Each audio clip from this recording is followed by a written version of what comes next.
আসসালামু আলাইকুম। ছোট্ট একটা ভিডিও নিয়ে আপনাদের মাঝে হাজির হলাম, যেটা হয়তো অনেকে দেখে হয়তো বলবেন আমরা এটা জানি, কিন্তু যারা না জানেন তাদের জন্য এই ভিডিওটা। কবুতরের পশম ছাড়ানোর জন্য অনেকেই কবুতর খাইতে চান না, কষ্ট হয় বাঁচতে। আজকে এমন একটা টেকনিক দিব, সেটা দেখে আপনার কাছে অনেক সহজ হয়ে যাবে। এই টেকনিকটা ফলো করলে আপনাদের অনেক উপকারে আসবে।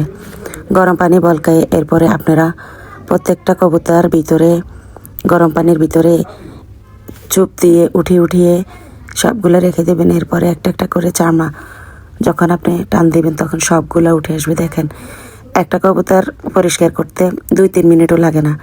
আমি এখানে 8-10টা কবুতর পরিষ্কার করছি, প্রায় 20 মিনিটের ভিতরে হয়ে গেছে। যখন চামড়াগুলো ছাড়িয়ে নেবেন, এরপরে আপনি এগুলো ভালো করে পানিতে হাত দিয়ে কসলিয়ে পরিষ্কার করে নেবেন। তখন পরিষ্কার সুন্দরভাবে তার গায়ের পশমগুলো একদম সবগুলো পড়ে যাবে। এরপরে আপনি এগুলা পানি শুকানোর জন্য একটা কাপড় দিয়ে ভালো করে চিপিয়ে, এরপরে কাপড় দিয়ে চিপতে গেলে এর গায়ের মধ্যে একটা ময়লা থাকে, এটা হয়তো অনেকেই জানে না, এভাবে কেটে কুটে খেয়ে নেয়। কিন্তু দেখেন, যখন শুকনো কাপড় দিয়ে ডলা দেয় তার গা থেকে যে ময়লাগুলো উঠে আসে, এগুলা নিয়ে অনেকে খেয়ে ফেলে।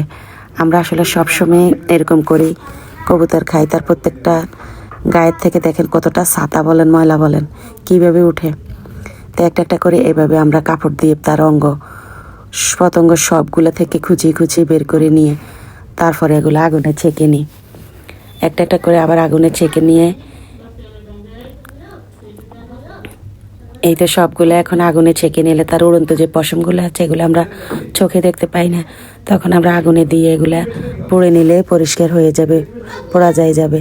আর আপনারা গরম পানি দিয়ে যদি এরকম কবুতর পরিষ্কার করেন, তার ভিতরে যে পশমটা ওটা উঠে চলে আসবে।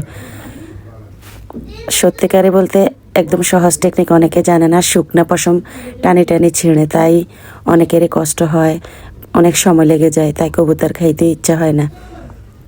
তো সবগুলো ফুঁড়ে নিয়ে আসছি। দেখেন, এখন সুন্দর করে সবগুলো কেটে নিব।